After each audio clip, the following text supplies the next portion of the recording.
sinabi ni President Bongbong Marcos Jr. sa Shangri-La, our Philippine territory is defined by the 1898 Treaty of Paris as amended by the 1900 Treaty of Washington. Yun ang tama.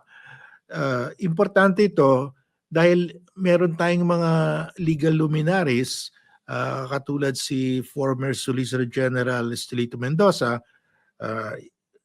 He had an article sa Philippine Judicial Academy Journal na yung Kalayaan Island Group never formed part of Philippine territory until 1978.